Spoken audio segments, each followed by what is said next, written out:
जय हिंद दोस्तों, स्वागत है आप सभी का एक नई वीडियो में। इस वीडियो में हम लोग बात करेंगे ज्ञान बिंदु जीएस एकेडमी के द्वारा डेली टेस्ट सीरीज चलाई जा रही है। इस टेस्ट सीरीज को जो है स्टार्ट किया गया 26 अगस्त को। कब स्टार्ट किया गया? 26 अगस्त को, और आज डेट है 27 अगस्त।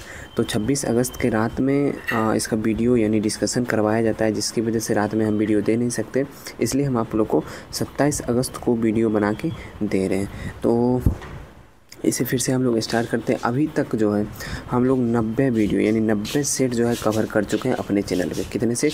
90 सेट अपने चैनल पे कवर कर चुके हैं, और ये सेट जो है 91वां सेट होगा। लेकिन इस मंथ का ये पहला सेट है। इस मंथ का कौन सा सेट है ये? इस मंथ का ये पहला सेट है, जो 26 अगस्त से स्टार्ट हुआ है और 27 अगस्त को वीडियो आप लोग को मिलना स्टार्ट हो गया। आप लोग को इसका PDF चाहिए तो टेलीग्राम में पेड ग्रुप से ज्वाइन होना पड़ेगा। पेड ग्रुप का चार्ज है मात्र 11 रुपये। 11 रुपये देखिए आपको 3 चीज़ प्राप्त होगा। सबसे पहला चीज़, जो वीडियो आप देख रहे हैं 50 क्वेश्चन वाला, इस वीडियो का PDF आपको मिलेगा, और इस PDF में आपको आंसर की भी मिल जाएगा। पहले मैं देता था PDF, उसमें आंसर की नहीं रहता था। आप देख सकते हैं आंसर की भी आपको इस PDF में उपलब्ध रहेगा। ठीक है। दूसरा चीज़ आपको मिलेगा 100 क्वेश्चन वाला जो PDF होता है वो मिलेगा, जो सुबह सुबह करवाया जाता है एप्लीकेशन पे। और तीसरा 50 क्वेश्चन का जो सर के द्वारा डिस्कशन करवाया जाता है, उसका मैं अपने हाथों से हैंड रिटेन नोट्स बनाता हूँ, तो उसका PDF दे दूँगा। इससे ये होगा कि आपको नोट बनाने की ज़रूरत नहीं पड़ेगी। अगर ज़रूरत भी पड़ेगी तो आप डायरेक्ट मेरे कॉपी से या फिर मैं जो नोट दूँगा उससे भी आसानी से बना सकते हैं। उसमें आपको आसानी होगा। ठीक है, तो चलिए स्टार्ट करते हैं आज का सेट। आज का सेट का क्वेश्चन नंबर 1 है, किस वेद में बलिदान विधि का वर्णन है? तो कौन सा वेद है जिसमें बलिदान विधि का वर्णन है? वो वेद है यजुर्वेद। कौन सा वेद है? यजुर्वेद है। यजुर्वेद में जो है बलिदान विधि का वर्णन है। देखिए, बलिदान जो है यज्ञ के अनुष्ठान पर दी जाती थी। बलिदान कब दिया जाता था? मैक्सिमम देखा जाए तो यज्ञ जब होता था उसके अनुष्ठान पर बलिदान दिया जाता था, और यज्ञ का वर्णन जो है यजुर्वेद में, इसलिए जो है इसका आंसर क्या हो जाएगा? यजुर्वेद हो जाएगा।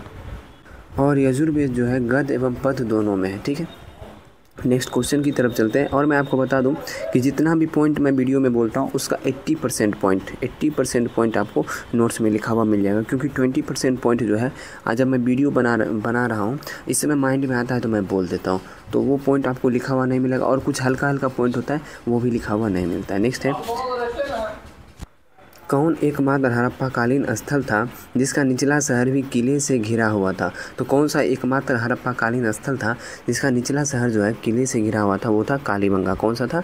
कालीबंगा। देखिए, सामान्य तौर पर देखा जाता था कि शासक वर्ग के लोग जहाँ रहते थे उसका किलाबंदी किया जाता था। किसका? शासक वर्ग के लोग यानी उच्च कोटि के वर्ग जहाँ रहते थे उसका किलाबंदी किया जाता था। लेकिन कालीबंगा एक ऐसा स्थान पर है जहाँ पर जो है नॉर्मल, यानी नॉर्मल का कहने का अर्थ है कि प्रजा जो थी, प्रजा वर्ग के लोगों के लिए भी किलाबंदी की गई थी।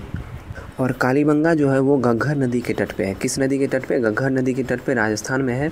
और कालीबंगा का शाब्दिक अर्थ जो होता है वो होता है काले रंग की चूड़ियाँ। इसका खोज किए थे अमलानंद घोष, बीवी लाल और BK थापर। इसका खोज कौन कौन किए थे? अमलानंद घोष, बीवी लाल और BK थापर। ठीक है। नेक्स्ट क्वेश्चन है, रामानंद के 12 शिष्यों में से कौन कसाई था? तो सबसे पहले ये जान लीजिए, रामानंद जो थे वो भक्ति परंपरा के संत थे। रामानंद क्या थे? भक्ति परंपरा के संत थे, और इनका कहना था कि आपको मोक्ष प्राप्ति करना है तो भक्ति से जुड़ जाइए, आपको मोक्ष की प्राप्ति हो जाएगी। ठीक है। और रामानंद के कुल 12 शिष्य थे, जिसमें से एक कबीरदास भी थे। 12 शिष्य में जो है 10 शिष्य जो थे वो पुरुष थे, और 2 शिष्य जो है शिष्याएँ बोलिए, यानी 2 महिलाएं थी। ठीक है। तो जिसमें आप देख रहे हैं रैदास, इसमें पूछा गया कसाई थे। रैदास जो थे वो चमार जाति से थे। ठीक है। रैदास कौन जाति से? चमार जाति से। सेना जो थे वो नाई जाति से थे। पीपा जो थे वो राजपूत जाति से थे। और बचे कौन? सधना। सधना जो थे वो कसाई जाति थे। तो इसका आंसर हो जाएगा सधना। ठीक है। किस मुगल बादशाह ने शाही दरबार में एक अनुष्ठान के रूप में सूर्योपासना शुरू किया था? तो एक ही मुगल बादशाह था जो हिंदू रीति रिवाज से थोड़ा सा प्रभावित था। वो मुगल बादशाह था अकबर। कौन था? अकबर। और इन्होंने ही शाही दरबार में एक अनुष्ठान के रूप में सूर्य उपासना शुरू किया था।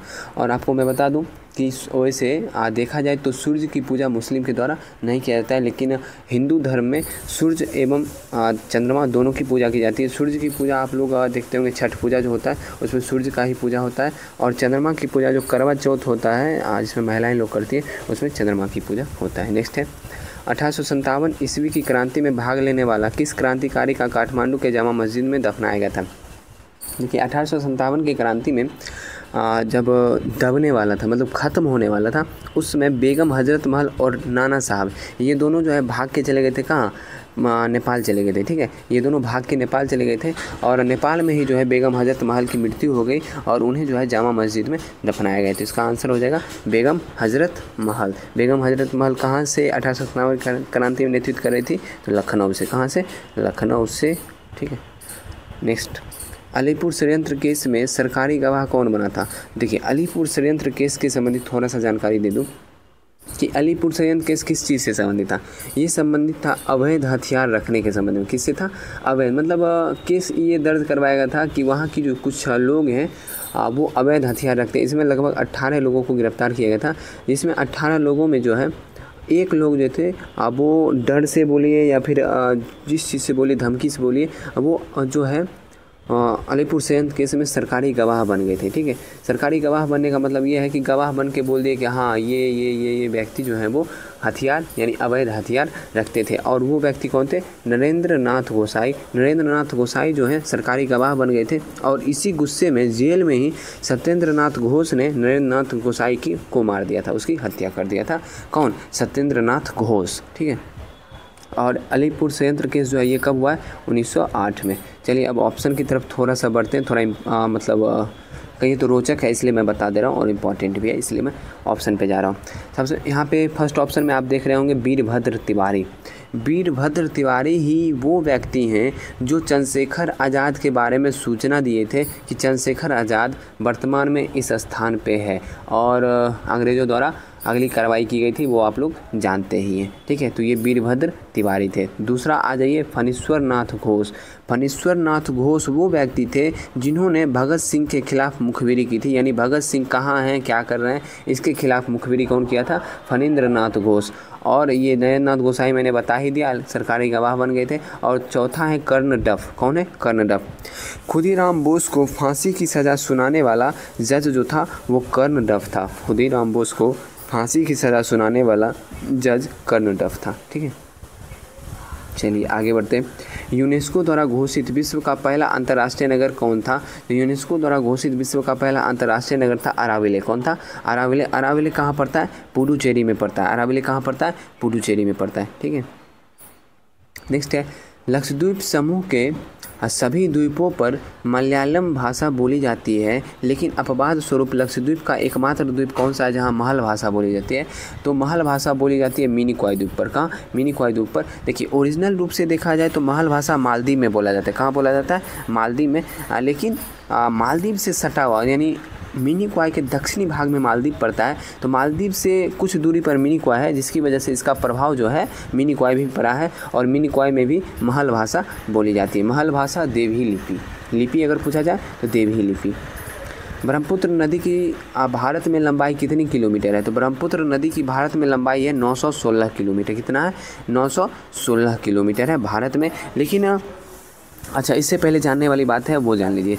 ब्रह्मपुत्र नदी जो निकलता है तिब्बत के मानसरोवर झील से निकलता है और ये अरुणाचल प्रदेश से होते हुए असम में जाता है, असम से होते हुए बांग्लादेश घुसता है और बांग्लादेश से होते हुए बंगाल की खाड़ी में गिर जाता है। ठीक है, इसकी अगर कुल लंबाई आपसे पूछी जाए ना ब्रह्मपुत्र नदी की, तो वो है 2900 किलोमीटर। कितना है? 2900 किलोमीटर। ठीक है, और भारत में इसकी लंबाई कितनी है? 916 किलोमीटर। ठीक है, सतलज नदी अगर आपसे पूछा जाए तो सतलज नदी की लंबाई है 1500 किलोमीटर। कुल लंबाई कितनी है? 1500 किलोमीटर। और भारत में पूछा जाए सतलज नदी की लंबाई तो 1050 किलोमीटर है। और सिंधु नदी की भारत में लंबाई है 1114 किलोमीटर और चिनाब नदी की भारत में लंबाई है 1180 किलोमीटर। आगे बढ़ते हैं हम नेक्स्ट क्वेश्चन की तरफ। ऊंट कडाल पुल कौन सा है? पुल ऊंट कडाल पुल किस झील के बीच स्थित है? तो ऊंट कडाल पुल जो है वो डल झील के बीच स्थित है जम्मू कश्मीर में। चोलामू झील जो है वो सिक्किम में है और सबसे ऊंचा झील है। भारत का सबसे ऊंचा झील कौन सा है? चोलामू झील। और लोनार झील जो है वो कहाँ है? महाराष्ट्र में है। और लोकटक झील देखा जाए तो लोकटक झील आपको हो जाएगा कहाँ है लोकटक झील, ये आप मुझे कमेंट में बताइए। तो बहुत आसान सा क्वेश्चन है। लोकटक झील में ही एक फ्लोटिंग जो है यानी तैरता हुआ उद्यान जो है लोकटक झील में ही है। तो लोकटक झील किस राज्य में, आप कमेंट में बताइएगा। नेक्स्ट है खाकी क्रांति का संबंध किससे है? तो खाकी क्रांति का संबंध है चमड़ा उत्पादन से। किससे है? चमड़ा उत्पादन से खाकी क्रांति का संबंध। और ये देख लीजिए, नदी जोड़ो परियोजना कौन सी क्रांति हो जाएगी? ये हो जाएगी अमृत क्रांति। कौन सी क्रांति? अमृत क्रांति। बागवानी हो जाएगा, बागवानी आपको है स्वर्ण क्रांति, बागवानी हो जाएगा स्वर्ण क्रांति। और कच्चा तेल उत्पादन देख लीजिए, ये हो जाएगा कृष्ण क्रांति या काली क्रांति, जो भी बोलिए। चलिए आगे बढ़ते हैं। क्वेश्चन नंबर 12, राष्ट्रीय कृषक आयोग रिपोर्ट कब प्रस्तुत किया था? देखिए, राष्ट्रीय कृषक आयोग जो है MS स्वामीनाथन की अध्यक्षता में गठित किया गया था। राष्ट्रीय कृषक आयोग जो है MS स्वामीनाथन की अध्यक्षता में गठित किया गया था। कब गठित किया गया था? गठित किया गया था 2004 में। गठित कब किया गया था? 2004 में। लेकिन ये जो अपना रिपोर्ट दिया है, अंततः ये अपना रिपोर्ट जो है वर्ष 2006 में दिया है। तो इसका आंसर हो जाएगा ऑप्शन नंबर सी। कौन सा क्षेत्र सर्वाधिक धात्विक खनिज से संपन्न क्षेत्र है? कौन सा क्षेत्र है जो सर्वाधिक धात्विक खनिज से संपन्न क्षेत्र है? वो है धारवाड़ क्षेत्र। कौन सा क्षेत्र है? धारवाड़ क्षेत्र।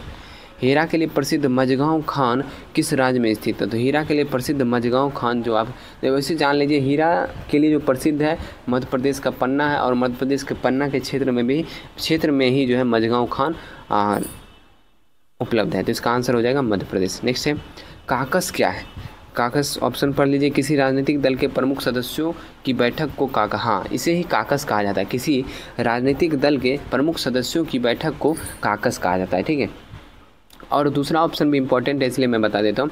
बिना चर्चा के प्रस्ताव को मतदान के लिए रखना, मतलब कुछ ऐसा होता है जो इम्पोर्टेंट होता है और समय नहीं रहता है, तो उसमें बिना चर्चा के हुए प्रस्ताव रख के मतदान के लिए रख देते हैं उसको, और उसे पारित करवा लिया जाता है। इसे क्या बोला जाता है? संवैधानिक भाषा में इसे क्या बोला जाता है? इसे बोला जाता है गिलोटीन। क्या बोला जाता है? गिलोटीन। ठीक है। और लास्ट है बैक बेंचर। बैक बेंचर वो होते हैं जैसे आप संविधान सभा में जब सदन में लोग बैठते हैं तो आप देखते होंगे एक पक्ष में विपक्ष रहता है और एक पक्ष में सत्ता पक्ष रहता है, दोनों में बहस चल रही होती है, लेकिन इन दोनों के पीछे में कुछ सीटें और लगी हुई होती है। उस सीटों पे देखिएगा नॉर्मल व्यक्ति भी जाके बैठ सकते हैं, लेकिन उसकी जो प्रोसेस है उसके अनुसार जाएंगे। बाकी कुछ ऐसे दल के नेता रहते हैं जिनकी कोई खास वैल्यू है नहीं सदन में, वो भी बैक बेंचर पे जाके बैठते हैं, उसे ही बैक बेंचर कहते हैं। राष्ट्रगान के वर्तमान संगीत में धुन को बनाने का श्रेय किसे जाता है?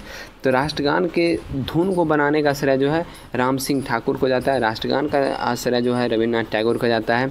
और राष्ट्रगान कब गाया गया था? ये गाया गया है आपको 1911 में, और उसकी अध्यक्षता कौन कर रहे थे? विशन नारायण धर। हाँ, यही उसकी अध्यक्षता कर रहे हैं। और ये जो है 1896 में राष्ट्रीय गीत जब गाया गया था, तो उस समय उस कांग्रेस की अध्यक्षता रहीमतुल्लाह सयानी कर रहे थे। भारत सरकार ने उपभोक्ताओं के हितों के संरक्षण के लिए उपभोक्ता संरक्षण अधिनियम कब पारित किया? तो उपभोक्ताओं के हितों के संरक्षण के लिए भारत सरकार ने 1986 में उपभोक्ता संरक्षण अधिनियम पारित किया। कब? 1986 में। कौन अदालत गांधी जी के विचारों पर आधारित है? तो लोक अदालत जो है वो गांधी जी के विचारों पर आधारित है। परिवार न्यायालय जो है परिवार न्यायालय में ऐसा मतलब केस आता है जैसे क्या बोले, जैसे तलाक हो जाता है और उस पर उसको कुछ पैसा देना पड़ता है, उससे संबंधित जो है परिवार न्यायालय के अंतर्गत आता है। मोबाइल अदालत जो है ये मोबाइल अदालत ऐसा अदालत है, ये शुरू किया गया था किसके द्वारा? जो प्रधानमंत्री थे लगभग 2000 के आसपास जो प्रधानमंत्री थे अटल बिहारी वाजपेयी, इन्हीं के द्वारा जो है मोबाइल अदालत शुरू किया गया था। मतलब उनका कहना था कि भारत में कुछ ऐसे क्षेत्र हैं जहां लोगों को पता ही नहीं है या फिर लोग जो है न्याय के लिए न्यायालय नहीं पहुंच पाते, तो इन्होंने मोबाइल अदालत का मतलब निर्माण किया। इसके अनुसार जो है लोग के घर घर जा कर के, लोग के आसपास जा कर वहाँ उन्हें न्याय दिया जाएगा, अदालत लगाया जाएगा तथा उन्हें न्याय दिया जाएगा। उच्च न्यायालय के बारे में आप लोग जानते ही होंगे। अंतर्राष्ट्रीय सीमा शुल्क व उत्पाद दिवस कब मनाया जाता है? तो अंतर्राष्ट्रीय सीमा शुल्क व उत्पाद दिवस मनाया जाता है 26 जनवरी को। राष्ट्रीय सुरक्षा गार्ड की स्थापना कब हुई थी? तो राष्ट्रीय सुरक्षा गार्ड जिसे NSG बोलते हैं, नेशनल सिक्योरिटी गार्ड, NSG की जो स्थापना है ये हुई है 1984 में, जब इंदिरा गांधी की हत्या कर दी गई थी उसके दौरान, यानी उसके बाद। लॉर्ड मैकाले संबंधित है। तो देखिए 1813 में भारत में शिक्षा पर खर्च करने के लिए 1 लाख रुपये की बात की गई थी, ठीक है, भारत में शिक्षा पर खर्च करने के लिए। लेकिन शिक्षा किस तौर पे होगी, शिक्षा का माध्यम क्या होगा, इस पे बहस चलते रहा और भारत में शिक्षा पे कोई ध्यान नहीं दिया गया, क्योंकि ये क्लियर ही नहीं हो रहा था शिक्षा हिंदी माध्यम यानी भारतीय भाषा में होगी या अंग्रेजी माध्यम में होगी। तो इस चीज़ को क्लियर हो नहीं रहा था। इस चीज़ का क्लियर करने के लिए मतलब 1835 में जाके मैकाले की अध्यक्षता में एक समिति का गठन किया गया और उस समिति जो है शिक्षा जो है अंग्रेजी माध्यम में होगी ऐसा पेश किया। तो उसके बाद जो भारत में शिक्षा की शुरुआत हुई है। निम्नलिखित घटनाओं को कालक्रमानुसार व्यवस्थित कीजिए और नीचे दिए कूट का प्रयोग करके सही उत्तर दीजिए। अमृतसर की घटना यानी जलियांवाला बाग घटना 13 अप्रैल 1919। आगे बढ़ते हैं। चौरा चौरी कांड 4 अप्रैल 1922।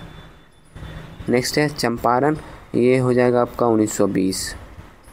नेक्स्ट है मोपला, ये हो जाएगा 1921। इसका आंसर क्या होगा, ए, उसके बाद हो जाएगा सी बी डी, नहीं ए सी डी बी, ए सी डी बी। ऑप्शन देख लीजिए क्या है, ए सी नहीं होगा, सी ए होगा क्या, एक से सी होगा ना, हाँ सी ए होगा। चंपारण 1917 में ही हुआ है। चंपारण कब हुआ था, 1917 में, इसलिए तो मिस्टेक हो रहा था। सी ए बी डी, इसका आंसर क्या होगा, C A D B, C A D B होगा इसका answer, option number C. Akhil Bharatiya Muslim league की स्थापना किसने किया था। तो अखिल भारतीय मुस्लिम लीग की स्थापना जो किया गया था, ये किया गया था ढाका में। कहाँ किया गया था, ढाका में, जो बांग्लादेश की उस समय राजधानी थी। और 30 दिसंबर 1906 को किया गया था। कब किया गया था, 30 दिसंबर 1906 को। और इसमें मुख्य रूप से देखा जाए तो किसका हाथ था, तो मुख्य रूप से हाथ था नवाब सलीमुल्लाह खां, जो कि ढाका के नवाब थे, इनके द्वारा ही मुस्लिम लीग की स्थापना की गई थी।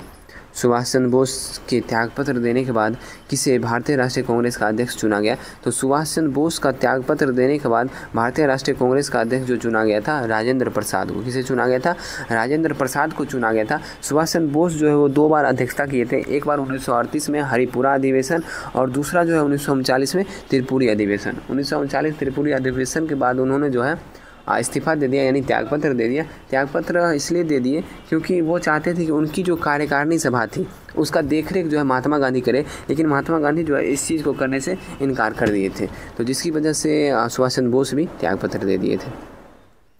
1932 के पूना समझौता के साथ किसका सीधा संबंध था। तो 1932 के पूना समझौता के साथ भारतीय दलित वर्ग का सीधा संबंध था और इसी में जो है पहली बार आरक्षण, दलितों को आरक्षण जो है भीमराव अंबेडकर के द्वारा दिलवाया गया था और इसी को देखते हुए संविधान में भी आरक्षण की चर्चा की गई है।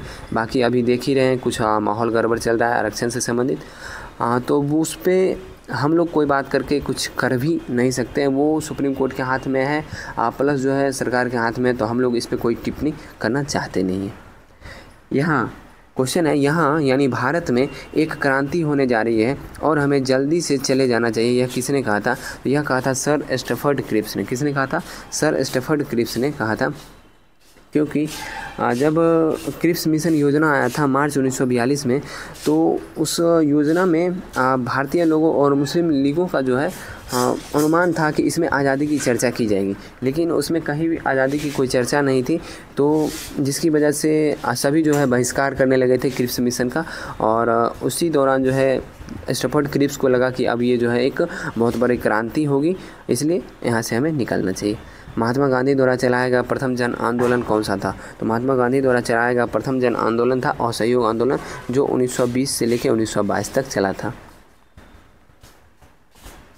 मगध के किस प्रारंभिक शासक ने राज्यारोहण के लिए अपने पिता की हत्या की, वह स्वयं इसी कारणवश अपने पुत्र द्वारा मारा गया, वो थे अजातशत्रु। अजातशत्रु जो है राज्यारोहण के लिए बिंबिसार की हत्या किए थे और अजातशत्रु की हत्या जो है उदयन किया था। कौन किया था, उदयन किया था, उनका पुत्र। नेक्स्ट है मनुस्मृति मुख्यतः संबंधित है किससे। तो देखिए मनुस्मृति जो लिखा गया था वो लिखा गया था शुंग काल में। कब लिखा गया था, शुंग काल में, पुष्यमित्र शुंग जिसमें शासक थे। और ये जो संबंधित है समाज व्यवस्था से, किससे, समाज व्यवस्था से संबंधित है। अकबरनामा किसने लिखा है, अकबरनामा लिखा गया है अबुल फजल के द्वारा। कार्डेमम पहाड़ी जिनकी सीमाएं पर स्थित है वे हैं केरल एवं तमिलनाडु। केरल एवं तमिलनाडु की पहाड़ी पर जो है यानी सीमा पर जो है कार्डेमम पहाड़ी है। निम्नलिखित में भारत का कौन सा क्षेत्र मृदा अपरदन से अत्यधिक प्रभावित है? तो भारत का चंबल घाटी जो है मृदा अपरदन से अधिक प्रभावित है। मृदा अपरदन कहने का मतलब है मिट्टी के ऊपरी क्षेत्र का विनाश हो जाना, मिट्टी का जो ऊपरी क्षेत्र है उसका विनाश हो जाना, जिसे मृदा अपरदन कहते हैं। वहाँ पे खाई हो जाता है, गड्ढा टाइप का हो जाता है। निम्नलिखित में से कौन सा बंदरगाह भारत के पूर्वी तट का नहीं है? तो भारत के पूर्वी तट का नहीं है, ऑप्शन देख लीजिए। चेन्नई बंदरगाह तमिलनाडु भारत के पूर्वी तट पे है। कांडला बंदरगाह ये गुजरात में भारत के पश्चिमी तट पे, यही आंसर हो जाएगा क्योंकि ये जो है गुजरात में भारत के पश्चिमी तट पे है। पारादीप ओडिशा में। तूतीकोरिन कहाँ है? ये भी जो है आपको हो जाएगा पूर्वी तट पे, हाँ पूर्वी तट पे। नेक्स्ट है दामोदर जिसकी सहायक नदी है वह नदी है हुगली नदी। कौन सी नदी है? हुगली नदी है दामोदर जिसकी सहायक नदी है। नेक्स्ट है विश्रामपुर जिसके खनन के लिए प्रसिद्ध है वह है कोयला। विश्रामपुर किसके खनन के लिए प्रसिद्ध है? कोयला के लिए प्रसिद्ध है विश्रामपुर। और यह जो है उड़ीसा में, विश्रामपुर कहाँ है? उड़ीसा में, ठीक है। नेक्स्ट निम्नलिखित शैल तंत्रों में से कौन भारत के कोयला निचयों यानी डिपॉजिट्स का प्रमुख स्रोत है? तो इसका प्रमुख स्रोत है गोंडवाना तंत्र। जहाँ भी गोंडवाना क्षेत्र का आक्रम का चट्टान है वहाँ पे कोयला जो है अधिक पाया जाता है। और मैं आपको बता दूँ गोंडवाना तंत्र से 98% कोयला निकाला जाता है। 98% कोयला जो भारत या किसी भी क्षेत्र में है वो गोंडवाना क्षेत्र से ही निकाला गया है। सूची 1 सूची 2 का मिलान करना है। बादाम की पहाड़ी जो है वो आपको हो जाएगा बादाम की पहाड़ी लौह अयस्क के लिए, कोडरमा अभ्रक के लिए, मोसावानी तांबा के लिए और रवा जो है खनिज तेल के लिए। तो इसका आंसर हो जाएगा आपको बादाम पहाड़ी हो गया 2 4 1 3, 2 4 1 3 देख लीजिए, ऑप्शन नंबर डी। निम्नलिखित को सुमेलित कीजिए, सही उत्तर का चयन कीजिए। स्वर्ण हो जाएगा कोलार, कोयला के लिए हो जाएगा झरिया, तांबा के लिए हो जाएगा खेतरी, लोहा के लिए हो जाएगा कुद्रेमुख। आंसर हो जाएगा 2 4 1 3। सेम होगा क्या? हाँ 2 4 1 3 हो जाएगा, ऑप्शन नंबर डी ही होगा इसका आंसर। सौरमंडल में क्षुद्र ग्रह यानी एस्ट्रॉइड्स जो हैं छोटे खगोलीय पिंड हैं जो जिन ग्रहों के मध्य पाए जाते हैं वे हैं, तो वे हैं मंगल और बृहस्पति। मंगल और बृहस्पति के मध्य में जो है क्षुद्र ग्रह पाए जाते हैं। रिंग ऑफ फायर संबंधित है भूकंप से, ज्वालामुखी से और प्रशांत महासागर, तीनों से संबंधित है। 1 2 3 इसका आंसर ऑप्शन नंबर ए हो जाएगा। राष्ट्रीय विकास परिषद का गठन किया गया था 6 अगस्त 1952 को। कब किया गया था? 6 अगस्त 1952 को राष्ट्रीय विकास परिषद का गठन किया गया था और ये संबंधित था किससे? पंचवर्षीय योजना से। संविधान के प्रथम अनुच्छेद में भारत जो है राज्यों का यूनियन है, भारत राज्यों का संघ है, ठीक। नेक्स्ट क्वेश्चन है वह राज्य जहाँ विधान परिषद नहीं है। देखिए भारत के कुल 6 राज्यों में विधान परिषद हैं। वो 6 राज्य कौन कौन से हैं? पहला है बिहार, दूसरा यूपी, तीसरा महाराष्ट्र, चौथा है कर्नाटक, 5वां है आंध्र प्रदेश और 6ठा है तेलंगाना। तो इस अनुसार इसका आंसर हो जाएगा राजस्थान, जहाँ पे विधान परिषद नहीं है। नेक्स्ट है दल बदल निरोधक अधिनियम जिस तिथि को पारित हुआ था वह तिथि है 15 फरवरी 1985। क्या तिथि है? 15 फरवरी 1985 वह तिथि है, ठीक है। चलिए, और ये दल बदल संबंधित ये जो है आपको 10वीं अनुसूची में, किस में है? 10वीं अनुसूची में। नेक्स्ट जिन्हें प्रथम बी के कृष्णा मेनन पुरस्कार प्रदान किया गया था वे हैं केजी बालकृष्णन। कौन है वो? केजी बालकृष्णन। इनमें से कौन सा सुमेलित नहीं है? रोमांसिंग विद लाइफ देवानंद सही है, blossom from the dust R K. Pachauri ये भी सही है, एशियन ड्रामा विक्रम सेठ का नहीं है। एशियन ड्रामा जो है ये आंसर हो जाएगा क्योंकि एशियन ड्रामा है आपको गुरनार मिंडल, किसका है? गुरनार मिंडल का। और लज्जा है तस्लीमा नसरीन का, सही है। किस वर्ष स्वामी विवेकानंद विश्व धर्म संसद में भाग लिए थे? 1893 में। वह स्थान जहाँ केंद्रीय शुष्क भूमि क्षेत्र अनुसंधान संस्थान विद्यमान है वह है हैदराबाद। भारत में निम्नलिखित में से कौन सा दबाव समूह की भूमिका को निभाता है? दबाव समूह होना चाहिए था, दबाव समूह है। ये हो जाएगा INTUC। INTUC इसका फुल फॉर्म है Indian national trade union Congress. Last question है इस सेट का, निम्नलिखित में से कौन सा राज्य का सबसे महत्वपूर्ण तत्व है? तो राज्य का सबसे महत्वपूर्ण तत्व है संप्रभुता। राज्य में 4 तत्व महत्वपूर्ण होते हैं, क्षेत्रफल, जनसंख्या, सरकार और संप्रभुता, जिसमें सबसे महत्वपूर्ण है संप्रभुता, ठीक है। तो आज का सेट यही समाप्त हो गया। आशा करता हूँ सेट पसंद आया होगा। सेट पसंद आया होगा वीडियो को ज़रूर लाइक कर दीजिएगा, थोड़ा सा अच्छा लगता है आप लोग लाइक कर देते हैं। और चैनल पर नए आए हैं चैनल को सब्सक्राइब कर लीजिएगा, क्योंकि जैसे ही क्लास होगा उसके अगले दिन आप लोग को क्लास मिलते जाएगा। हम कोशिश करेंगे कि कंटिन्यू हम लोग कवर करते हुए आगे बढ़ें, ठीक है। अगर आपको इसका PDF चाहिए तो टेलीग्राम पे पेड ग्रुप से ज्वाइन हो जाइए। पेड ग्रुप का चार्ज है मात्र 11 रुपये। 11 रुपये पेड करके आपको 3 चीज़ प्राप्त होगा। सबसे फर्स्ट जो वीडियो आप देख रहे हैं इसका PDF मिलेगा 50 क्वेश्चन का, और इसमें आपको जो है आंसर की सहित मिलेगा, देख लीजिए आंसर की भी इसके साथ मिलेगा। दूसरा जो है आपको 100 क्वेश्चन वाला PDF मिलेगा। 100 क्वेश्चन का एक सेट चलाया जाता है ज्ञान बिंदु के द्वारा ही, वो सेट मिलेगा। और 50 क्वेश्चन का जो डिस्कशन करवाया जाता है उसका मैं हैंड रिटेन नोट्स बनाता हूँ, उसका PDF आपको प्रोवाइड करवाऊंगा। ये 3 चीज़ आपको मिलेगा 11 रुपये में 1 महीने के लिए। तो आप लोग ज़रूर ज्वाइन कर लीजिएगा। चलिए मिलते हैं नेक्स्ट वीडियो में। जय हिंद।